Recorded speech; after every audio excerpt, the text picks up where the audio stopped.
My name is Anna, and I work at Flamingo. We're a brand that knows women deal with a lot. The expected, unexpected, and everything in between. That's why we created Unruly. Season 1 was all about navigating a world that loves to categorize, analyze, and discuss women's bodies.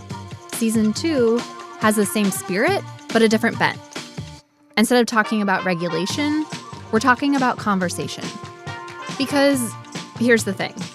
At Flamingo, we believe that if women are talking about it, it's important.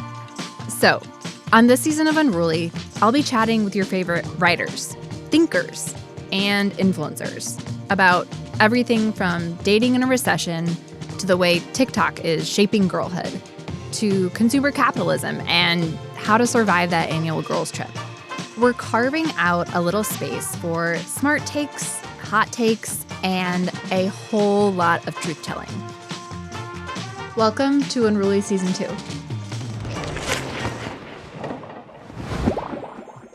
For the first episode of Season 2, we wanted to explore a topic that feels very foreign and deeply familiar to me: modern girlhood. How has the experience of being a tween or a teen fundamentally changed, and what parts of it seem to stand the test of time?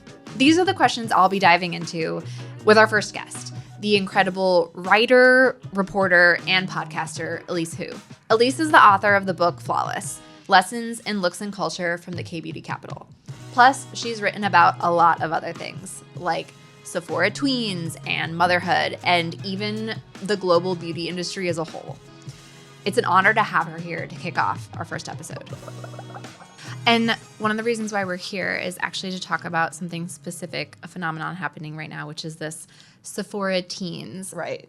Could you just describe what that actually means? Sure.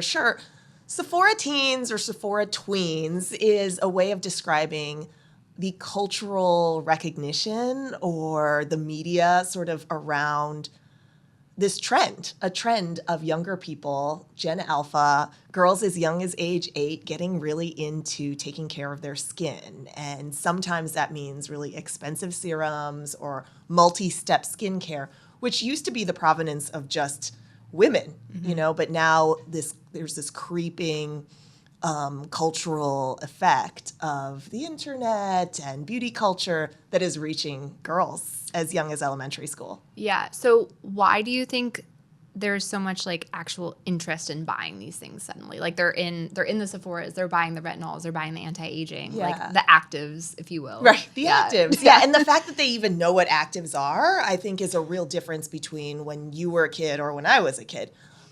There's two kind of directional forces. There's the push factor and the pull factor. So the beauty industry is obviously constantly looking for new consumers. And that means you either creep into a different gender and get into men's grooming, which we're seeing, or you creep into different demographics, like younger and younger age groups, because this is capitalism, right? Yeah. It needs to grow, and these companies need to grow or want to grow. And so some of it is the beauty industry just wanting to cannibalize more audience. The other are more customers. The other is the internet and the fact that so many young people are now growing up in digital culture. And what it can do is act as a huge sales force, right? Yeah. And really create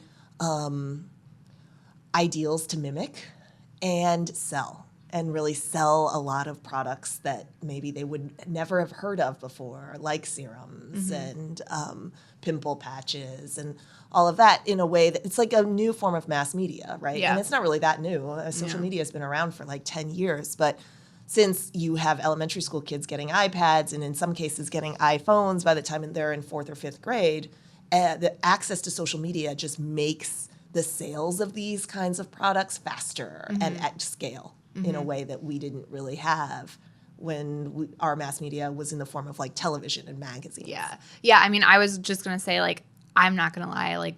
I'm not going to pretend I wasn't influenced by brands and celebrities and things. I was reading not even my own 17 magazines, my sister's 17 magazines, because she was 6 years older than me and I wanted to do everything she was doing.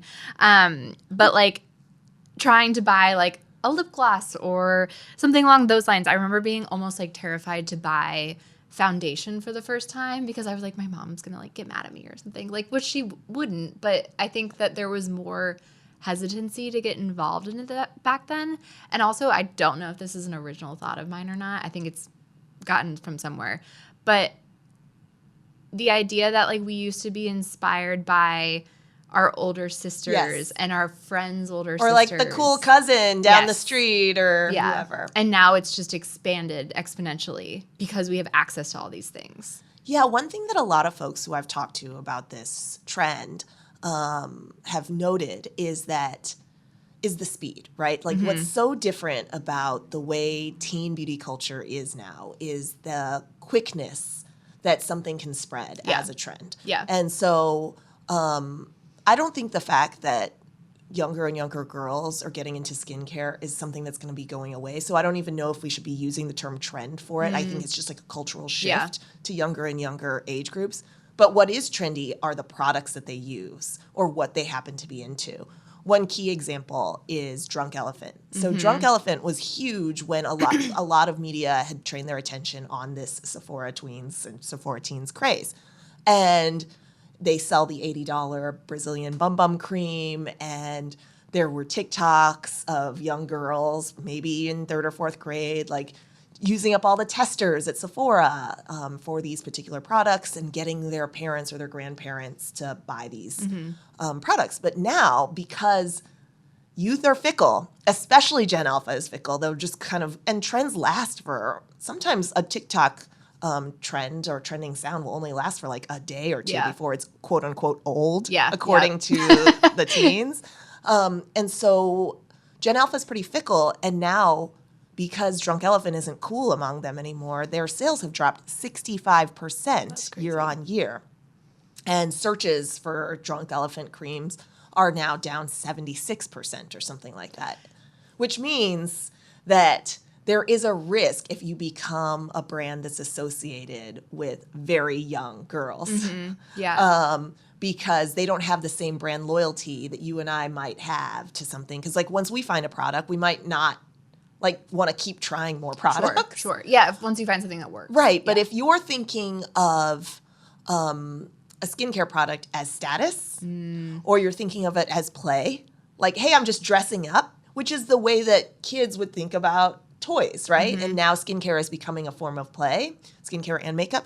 So if you're thinking about it in that way, then there's no loyalty to the product over time. It's not like you're trying to remove your wrinkles and seeing some sort of effect of that. Yeah, because they don't have it. Right. They have the skin that everybody's trying to emulate. Yeah. And so there is a risk, I think, for brands that end up getting associated with Gen Alpha. Yeah. And it's hard because, as you just said, these products aren't needed for people of this age. And their skin doesn't need retinol, doesn't need vitamin C at this point, et cetera. Like, but I think it's hard because at the same time, I want to make room for nuance. Like, there are some things that are good, like girls doing. I love the pimple patches that like, and people are wearing them like around. The star face ones. Yeah, like that's. I like taking that moment and kind of normalizing girls having. And I'm saying girls, but obviously this is applying to like a lot of different young people these days.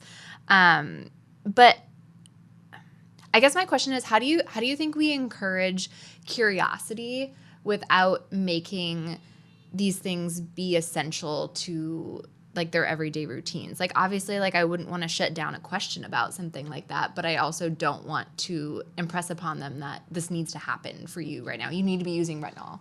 Yeah, well, that's a big question because I agree with you in that we don't need to like have a moral panic about girls caring about how they look or getting into lip glosses and lip oils and things because that's a tale as old as time. Like there is something very human about striving to look a little better, you know, or feel more like ourselves when we are out presenting ourselves to the world externally. I actually was thinking about this while we were talking, and if you don't want to do it, we don't have to. Okay. But I was like, what?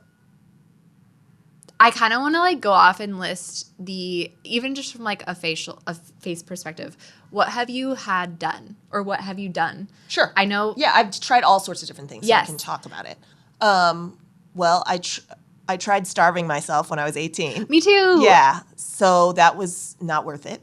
Not worth it, definitely. And and I say it jokingly, but I really believe that so many of us did go through kind of disordered eating patterns or over-exercise, and now what is called orthorexia. And so much of that was such a waste of my valuable youth and my valuable time. Yeah. So there's that. Now, in Korea, I tried a whole bunch of things within a week. I tried real Botox, like where they actually inject it into your forehead muscles, I'm and scared. like the 11. What was that like? That I didn't do again.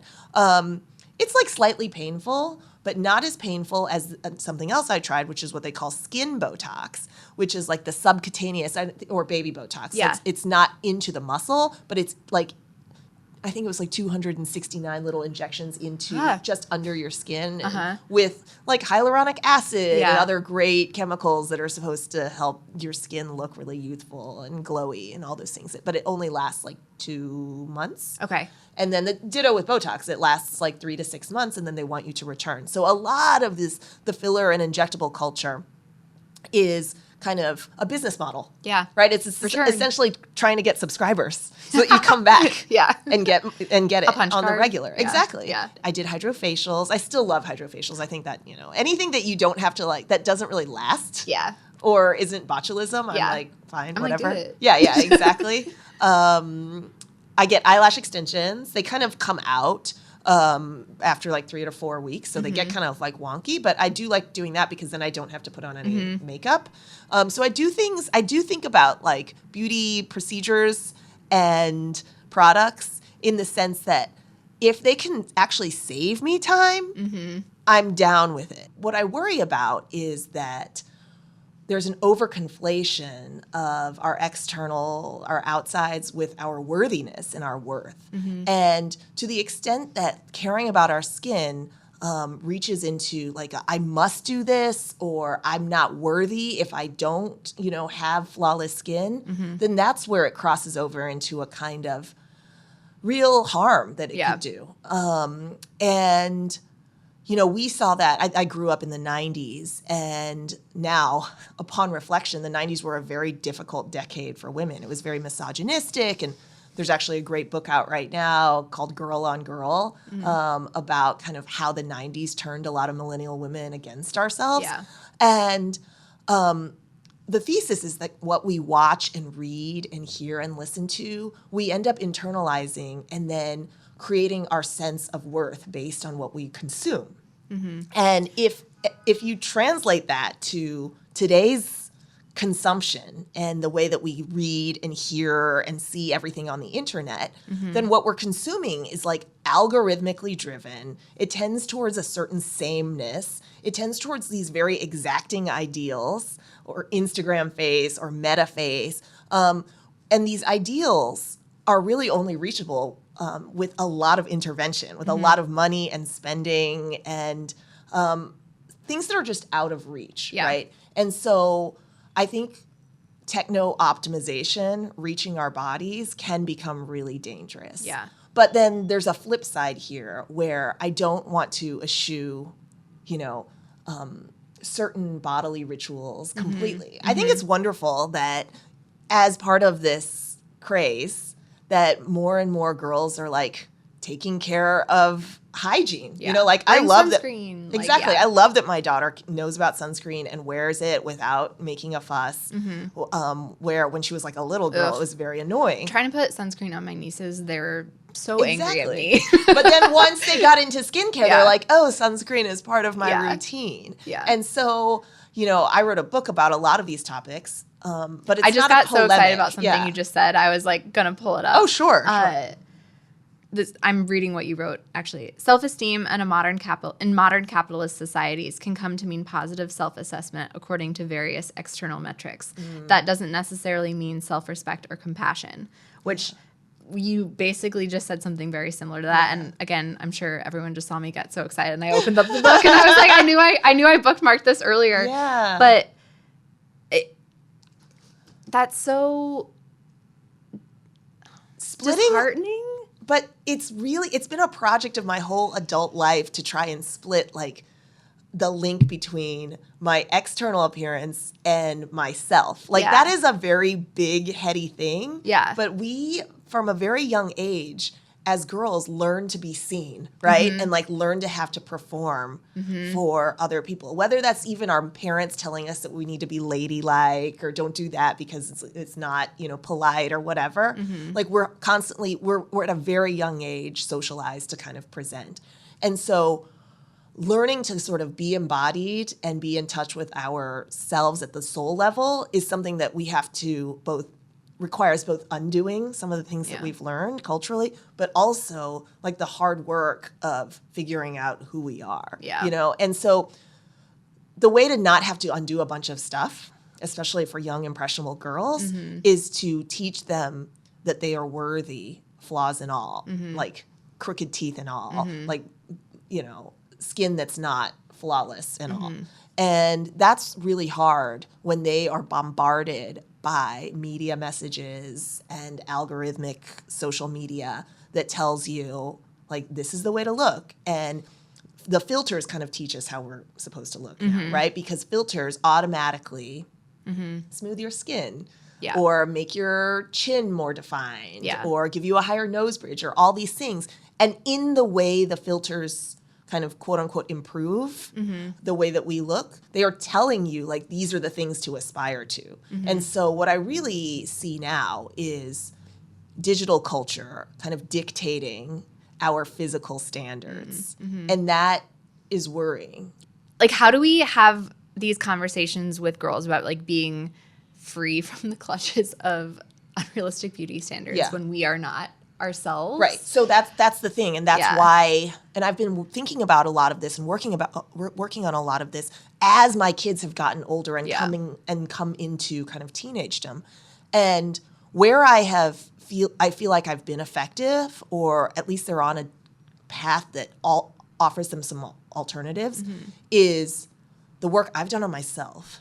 So like modeling is really important because they don't necessarily do what you say. They do kind of what they see. They follow what they see and what is shown to them. And I realized this with my own mom and with other millennials that I interviewed, because a lot of our moms did the same thing. And they were like, oh, your looks don't matter, nah, nah, nah. But then they weighed themselves constantly, or they didn't like eat until they were full. And because I think for my generation, it was a lot more like bodily issues and less skin, right? Yes. And so, and it was passed down from our mothers in a lot of cases, but I didn't really realize that until I was in my mid-30s, and I was like, wait a second, you know, hey, we should have had a scale in the kitchen, right? Like, wow, in the kitchen. Yeah, my mom was level. like weighing herself, but then she was like, oh no, you know, you're fine at any size. Same thing, and I think even my own mom, who I adore and love deeply, but though she would see me and be like, oh, you're so skinny, like those kind of type things. So and,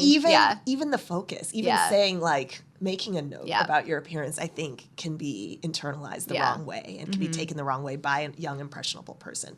And so there is a school of thought out of academia called sensualism, and it is kind of an extension of body neutrality. So body neutrality is essentially like, bodies aren't good. There's no good bodies. There's no bad bodies. It's just bodies, right? And skin neutrality is the same. There's no good skin. There's no bad skin. It's just skin. And sensualism is an extension of that, in that it focuses on what bodies can do and feel. Yeah. And so, and that way it encompasses those of different ability, like different bodily ability. And so it's sort of like, how do you feel when you wear that piece of clothing? So when my daughter goes and tries on clothes, instead of me saying like, oh, that's so cute on you, we ask questions like, can you move? Does it give you a wedgie? You know, how is the material on your skin? And it helps them focus on like their own bodily autonomy and embodiment, like actually just being in their bodies and trusting it. And so I've also really emphasized with the girls, like, trust your body. Yeah. You know, like, if you feel something is off, like if you're itchy, like, let's go to the source of that, because you'll know where it is better than me. And so it's just these little subtle things that focus on them sort of taking into account who they are in their bodies. And just being comfortable. And being comfortable in it. And my 4-year-old was so instructive because when she was 4, this was my youngest, she was so instructive because I loved her in rompers. I thought she was so cute in like rompers. And this is just like externally, you know, like, and superficially, right? I was like, oh, she looks so cute. You're allowed to think your kid is cute in a romper. But I tried to put her in some new one. I like got one for her, and she was like, Mom, I do not, or Mama, I guess she called me Mama when she was 4. She was like, Mama, I do not want to take off all my clothes to pee. Sorry. Which is so I'm like, true. Neither do I. Like, you're right. It's like, yeah, it is cute to wear a one piece, but not if it requires kind of this whole rigmarole, and she didn't like it. Yeah. And so I kind of admired that, and I took that as inspiration. So anyway, one is modeling. I think that has worked. Yeah. And it does require that we like deal with our own stuff and deal with our own baggage. Yeah. And that's hard. Yeah. But it is crucial for the next generation. The other is diversity in what they see. I realized I was in the sunken place when I first saw Victoria's Secret models who were fuller sized, like, or normal size. I mean, they really took a pivot. Yeah. And when they did, I was like, oh my gosh, it could have been like this. Yeah. Which means what I had been fed. And also, I'm like, these women look fantastic. Exactly. Yeah.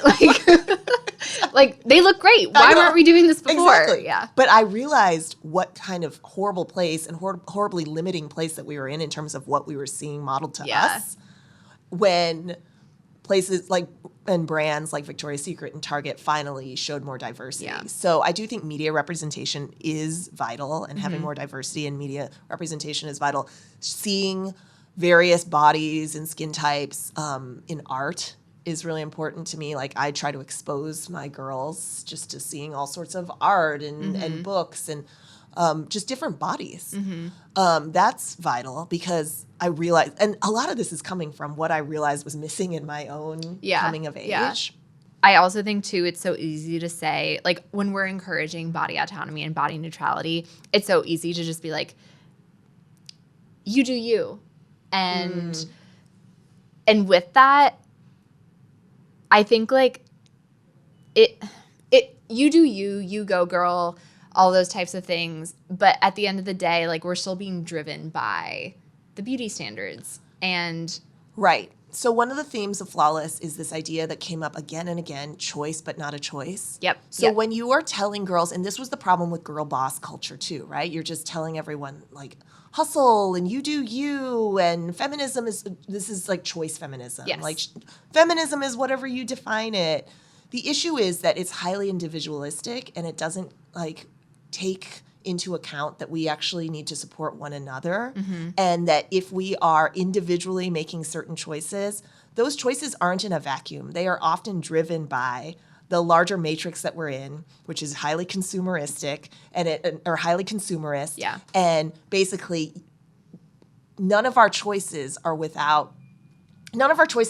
kind of divorced from the context that they're in. Yes. And the context that we're in is one that's trying to sell you stuff. Yeah. And trying to sell you stuff based on telling you that, like, this part isn't good about you, or you could fix this, or, hey, you know, values like anti-aging matter and things like that. And so it's very difficult to make a choice that's purely like you. Yeah. And my argument would be that it's more valuable to take into account one another. Like, there's no self-care without caring for the community. And we are a community that is being sold on a bunch of stuff that's predicated on not being good enough, right? And if that's the baseline, then, and we're all hustling to try and achieve a certain ideal, A, it's exhausting, but B, it's incredibly marginalizing for those who will never fit in, who will never be able to reach those standards or pay for the derm spas and the med spas in order to try and, like, get closer. And so it would be more supportive if we, before we made some of these choices about participating in beauty culture, considered what it meant for the folks who could never afford these kinds of things, or what it meant for those who are chasing it, you know, and get marginalized all the same. So it's like, then people would have to be empathetic. But I mean, that's what we have to call for, Yeah. right? Like, which is so embodiment is really important. yeah. By the end of my exploration, I found that kind of three main ideas. One is embodiment, which is returning to who we are on the most soul core human level. The other was worthiness, that that this project of dismantling really punishing beauty standards requires that we understand that beauty standards come from like techno optimism. And techno optimism is forcing us to devalue our bodies and our worthiness. Yeah. That's like core to who we are, that has nothing to do with what we look like. Yeah. So worthiness is another big idea that comes from it. And then the third is community and mutuality.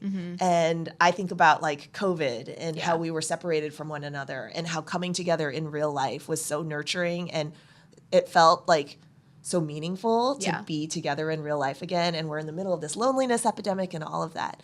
And the more we like compete with one another and look over our shoulders about like who has better hair and who's prettier and who's skinnier and all those things, the more we're like ripping away our community and our mutuality that actually is really vital to being human. Yeah.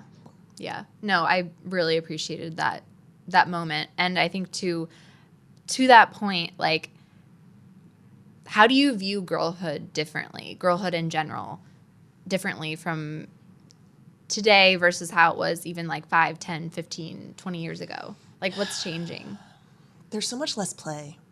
I think there's so much less like unsupervised, unprogrammed play, and it's so vital. So I'm a big supporter of the Free Range Kids book and Free Range Kids movement that an author named Lenore Skenazy is behind, just because I think like it gives kids so much more of a sense of ownership and and embodiment if they're doing things for themselves and they're trying challenges and figuring things out on their own. So that's one way that girlhood has changed. The other is obviously the internet and social media. And now so much of that play that happened outside and without our phones is happening on phones. It's happening digitally. Skincare has become play, largely because changing our appearance has become normalized. Like all the filters and all the different effects that you see on Snapchat, that you see on TikTok are ways to play too. And so that is driving some of this skincare teens thing that we're seeing. Obviously, the other kind of big one that I think is really important to remember is like that we're in this like really individualistic society. Yeah. And that we've been pulled apart. A lot of kids have been pulled apart from like in-person stuff. Yeah. As of COVID, as a result of COVID 5 years ago. And so you're also seeing this generation that's trying to figure out how to socialize again. Yeah. And so my daughter's in 6th grade. She had her first 6th grade dance. And in a lot of ways, it was very similar. And I remember my 6th grade dance. I remember coming of age. But like their communication is happening so digitally now. And so a lot of the kids, when they start going out or dating, whatever that means, they're like just calling each other boyfriend and girlfriend, they actually have a lot less in real life communication. Like we started holding hands and things, but that would be like, whoa, for some of the kids in 6th grade now, because their communication is happening over text or happening in Roblox. Yeah. I fear that I may have been slightly a part of that because I remember having a boyfriend in the 5th grade and we did not speak. That's what I mean. It was exclusively like Yahoo Messenger type of thing. So things have changed like generation to generation. So sorry, like 10 sorry years younger than to me. my 5th grade boyfriend Tyler. Oh, yeah. Shout out to my 6th grade mixer date, Keith Vogelsang. You were so cute. But no, we didn't talk. Yep. Well, so maybe that's the same. Yeah. Maybe girlhood hasn't changed that much. But then obviously the skincare trend, and it's not everybody. Like some people's daughters are super into skincare, like mine, which is so funny given my politics, given that they're my daughters. Yeah. And then some people's daughters are totally not, and they're like more of the like outdoorsy athletic types that don't care as much. So I think the kids are going to be all right. I just think that because of this digital visual culture that we're in, and then AI-driven generated filters, that means that there is even more burden and responsibility on those of us who are older and who have come through it and who live in this like very sort of under the technological gaze, as I talk about, which is doing it for the algorithm, essentially, a machine-driven perspective. For those of us who have experienced it and know it, it's all the more important that we talk about it, that we model coming to terms with ourselves and our bodies, and that we really emphasize diversity and worthiness. I had a come to Jesus moment, if you will, reading your book. And I'm actually really excited to shout out to my therapist, Meredith. We're talking at 4 p.m. today, and I'm about to read this section that I'm going to tell her. Oh, wow. Which was... That means a lot to me, by the way. I'll read it, but I want you to know how much it clarified something I was having so much difficulty defining for myself. It was when you were speaking with Heather Willoughby. Yeah. Who taught at an all-girls school. In Seoul, yeah. She's at Ewha University in Seoul. Yeah, it's like the Wellesley of Korea. Yeah. Yes. Which I loved that reference. It definitely put it into like great context for me. So she said to you, it seems, I was working with one of my classes to find the students' patterns of success. What are they good at? What are they accomplished at? And some of them at first had a really hard time thinking even of just like little things. And you yourself said, I listened to Heather and thought, doing the work to keep up, to fit in, and to compete, those are accomplishments, a series of them. They're just so expected that they don't count. And I think I have such trouble even just in my day-to-day life trying to like think of things that like I'm not good at taking a compliment. I'm not good because I feel like those things are expected. Like I should already be doing this. Yeah. And I actually, to like really level set, doing this podcast, I was I was anxious about hosting and wasn't sure if I was going to be able to do it. We all have such imposter syndrome. Exactly. Yeah. And my therapist had me, my homework was to write down a list of things about myself that I liked. It was so hard. It was and that's so not hard. your fault. Yeah. Give yourself grace because you are a woman who's come up in the U.S. or in like a highly developed country. Yeah. And I think those cultural forces are constantly telling us like that the expectations that we meet don't count. Like it doesn't matter or that's just... Because you should already be doing it. Exactly. That's sort of the bare minimum. Yeah. Whereas, which is to say, like, the bar is too high. The bar for us to feel worthy is too high. And then the bar is always moving. Yeah. And the goalposts are always moving. And that's a really exhausting way to live. And so give yourself grace. Know that you're worthy. I say that to everybody who's listening and watching. And that you don't have to do anything to be worthy, you know, and you don't have to change anything about yourself to be worthy. I think that's really valuable. Thank you so much for being here. I feel like I'm just going to go home and quietly reflect for the rest of the day. But I'm so excited that we had this conversation, and I really appreciate it. Thank you, Anna. So we did not get a chance to ask you this when you were here, but I wanted to make sure I asked you this question, and it is, what is the most unruly thing you did this week? This week is tricky because I feel like I've been very rule abiding generally. There's got to be something. I can be kind of a chaos muppet, but this particular week, I don't know that this is unruly, but it's kind of just something that I did to protect my own time and headspace, which is I have 3 kids, and the middle kid is probably my feistiest child. And another parent from the class called me or texted me, and she was like, I was debating whether to bring this up with you, but I was volunteering in the class today, and I wanted to tell you something about your kid, because she was kind of like being defiant. And she goes, but I don't know if you even want to know. And so then I was like, well, if you weren't even sure, nah. Well, just say it or don't. No, I was like, nah.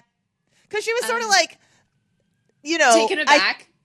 Right. And I'm guessing that it was an invitation to kind of like talk to me about how the kid was acting in a way that I could not have intervened. Like I did not witness and I could not have intervened. And it was small enough such that if I were to bring it up with her way after the fact, like after another mom told me, it would blow it up into something that was probably nothing. So the unruly thing I did was just like not care. I was like, nah, you can, I mean, tell me if she hurts you or I need hurts to start somebody saying, else. I need to pull that actually recording of you just saying, nah, and just start like sending that to people when I don't feel like dealing with it. I think that is perfectly unruly and I respect it.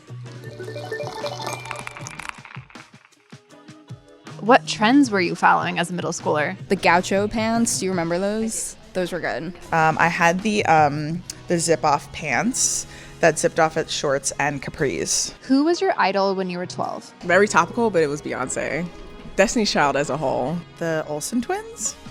Do you remember the first time you ever bought makeup? Yeah, the pink and green Maybelline mascara. I think mascara, actually, which is funny because I never wear it now. One of those like little smoky eye kits that was for the color eyes that you have, but realized that wasn't really marketed to me even though I had brown eyes. Do you remember the first time you shaved? Oh, yes. I stole a Bic razor from my mom's under the sink, and I was trying to shave my legs, and I nicked my legs and my knees, and I was trying to hide it from her because she would have yelled at me. We were always trying to hide it. Probably middle school as well. I do remember using my mom's hair removal cream first and learning quickly that I needed to only apply it in certain areas.